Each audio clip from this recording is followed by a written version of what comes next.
you know that Nigerians currently spend 60% of their income on just food alone? Because of massive inflation, the remaining 40%, they'll first of all spend it on rent, transportation, medication, electricity bills before they will think of that your business. This creates an environment of low demand. Businesses are complaining of low demand, low sales, low revenue. But in this video, I'm going to arm you with brilliant strategies. And you begin to complain of too much demand. Your new problem will now be, how can I keep up with this massive demand? Hi, I'm Michael Saibu, client of strategy, and my job is to arm you with strategic insights that will position you and your business to win for a long time. Stick around. So the big question now is, how can you boost demand for massive revenue? Now, in the previous video, I shared what strategy is all about and how it has three major elements: aim, advantage, and action. And that advantage has to do with how you can win in the marketplace and differentiate yourself. And that advantage has 10 different factors. All right, so go and watch that video. You'll get the idea of what I'm talking about. Now, out of those 10 factors, one of them is called unique value proposition. Proposition, PAS guys. I use the acronym PAS guy.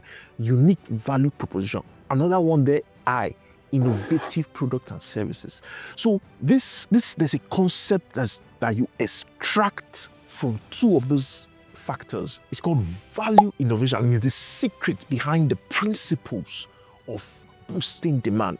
And one of those principles is called reconstructing market boundaries. And there are strategic moves, three of them I'm going to be sharing with you, three strategic moves under that particular principle. There are many principles, we can't cover everything in this video.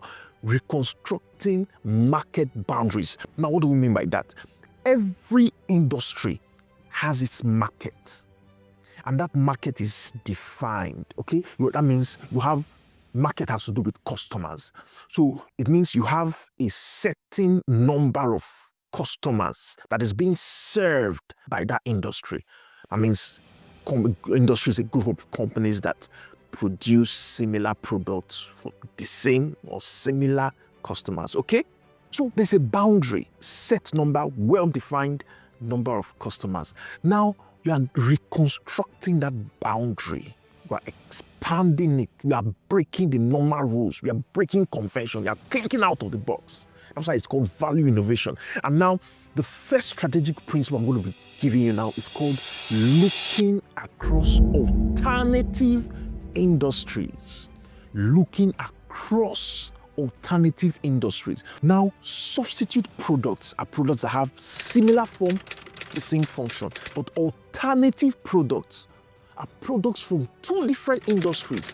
Know the same function, know the same form, but they have similar purpose. They have similar purpose from two different industries, but similar purpose. Now, I'm going to be using the food industry to be illustrating all the strategic moves I'm going to be sharing with you. The food industry, because it's something that everybody can easily identify with, can easily understand it. Now, let's take food for example. So the question you ask yourself when you're brainstorming, thinking of how to innovate, value innovation, jack up value and jack up demand, you ask yourself, what is the purpose of food? So the normal purpose of food, biological purpose is survival, okay? To keep you alive. If you don't eat, you can't remain alive for a long time, all right? So, but there are other purposes of food. Another purpose of food is pleasure. See, food, pleasure, another purpose of food. So you now ask yourself, which other industry has pleasure attached to it as its purpose also? So you have the pleasure industry. We also call it entertainment industry. Okay? So you are now going to be merging food and entertainment. Are you thinking? This can be applied in every industry. So now let's think about it in this way. Someone wants to have a good night out with his fiancé or girlfriend or whatever, okay, or just any friend or sister or brother. Want to have a good night out or a good date night. Are you getting me? What are the options? Where are they going to go to? They can go to the movies, cinema. Let's go and watch a wonderful movie. Okay? They can go to a good restaurant or eatery to eat out. They can go to the games, okay, gaming center to play games, good night out, date night. They can also go to music, okay? So the idea now is these different options that people use for date night, for pleasure, they're going to merge all of them together. So you are in the food industry, you are thinking of food from that purpose of pleasure. So you now create an outfit that will accommodate these different options in one place at the same time. By so doing, you will jack up value and jack up demand. You'll be the one tired of customers. Plenty demand. Do you understand me now? So what's another purpose of food? Now, food has another purpose called nutrition. Nutrition has to do with health, because there's this maxim: you are what you eat. So the quality of nutrition that you take determines the quality of your body, which is your health. Are you seeing it now? Food, nutrition, health industry. So food is related to health. Okay, so you're not thinking of how can I create an outfit that merges food and health together. So you're not thinking of something like this. You have a center where people that are health conscious, that are taking care of their health, they're always careful of what they eat. They want to eat healthy foods. Sometimes they call it living foods. They're also conscious of exercising, okay, to keep fit. Okay, exercise is part of what contributes to good health, understand? So these three aspects: food and exercise, nutrition. So create an outfit where people can do light exercise and they have smoothies, healthy food, a recipe of fruits, healthy, fresh foods. Are you getting it now? You can even have a nutritionist in that environment that can give free advice and they can consult for nutrition tips and all of that. My dear, we are going to have demand in abundance. Are you getting me now?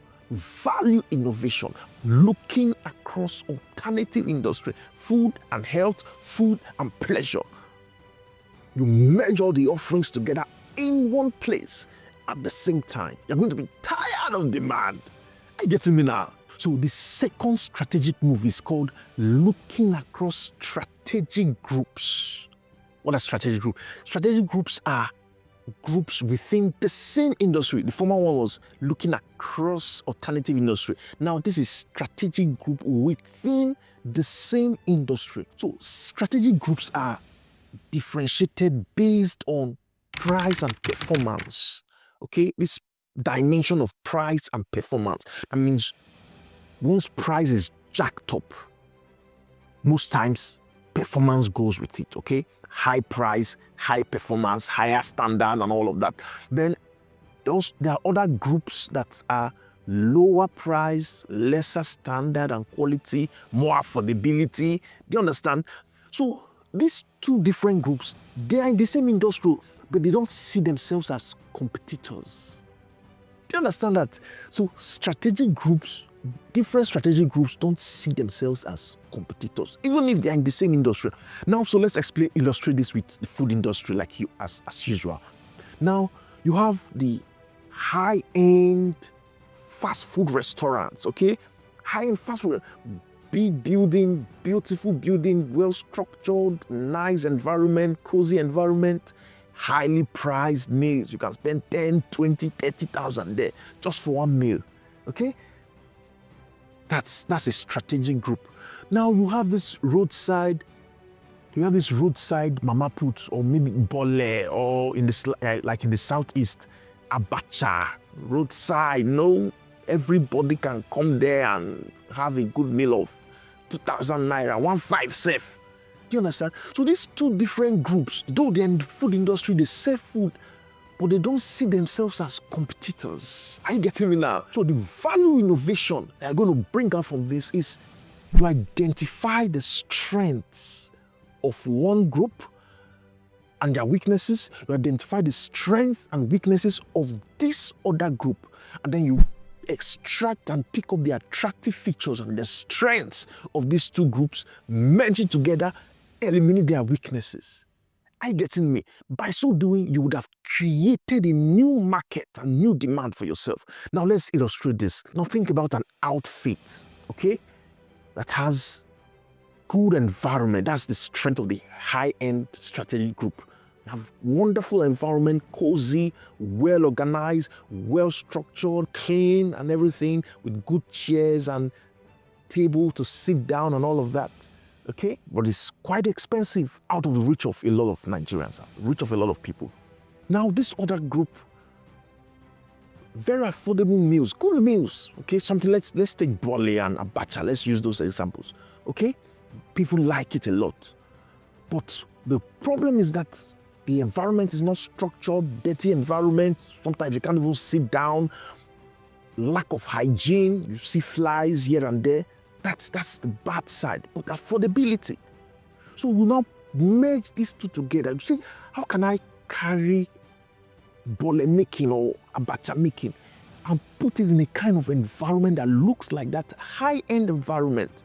Okay, just carve out a name. So in your messaging, you tell them how you can get something as cheap as 2,000 naira, but in a wonderful, prestigious environment in your messaging.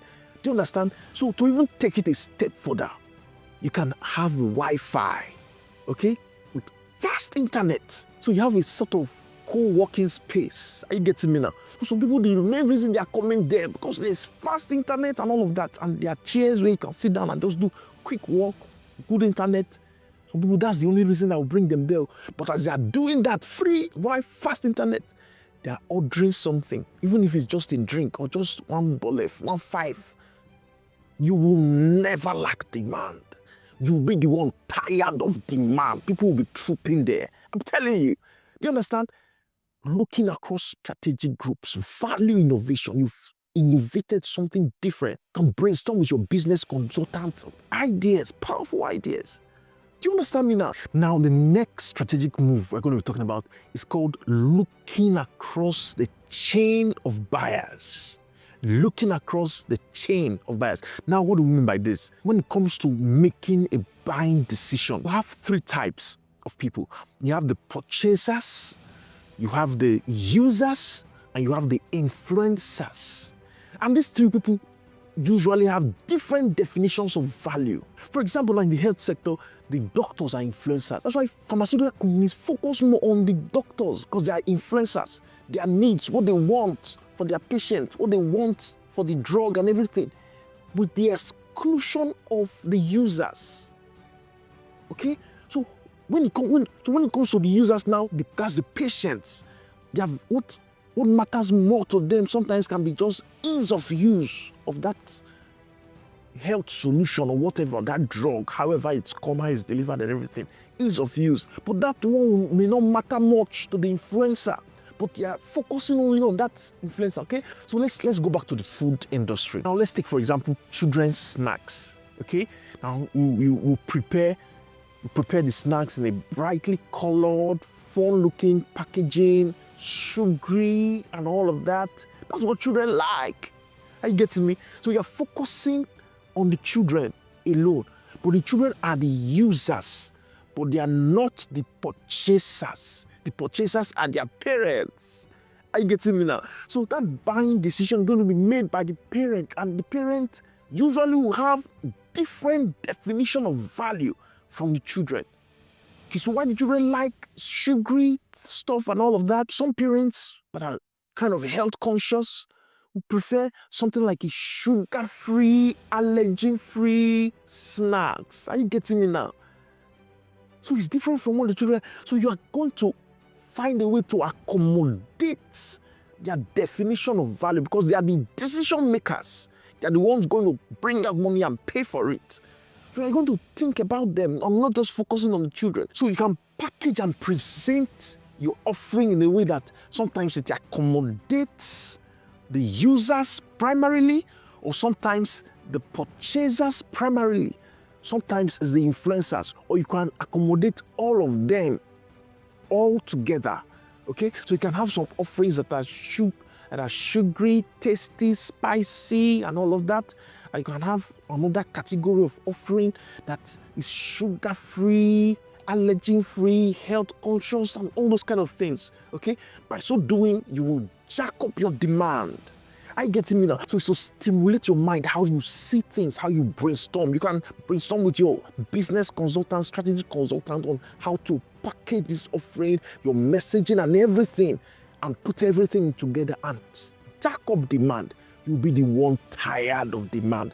Are you getting now? So subscribe to this channel, share this video to others so that they can learn these things. A lot of people don't know these things. You're focused on the competition, how they go. But these principles I've just shared with you, these strategic moves and insights, you will make the competition irrelevant. You're reconstructing market boundary. You're thinking out of the box, jacking up value, jacking up demand. All right? So I'm going to see you in the next video.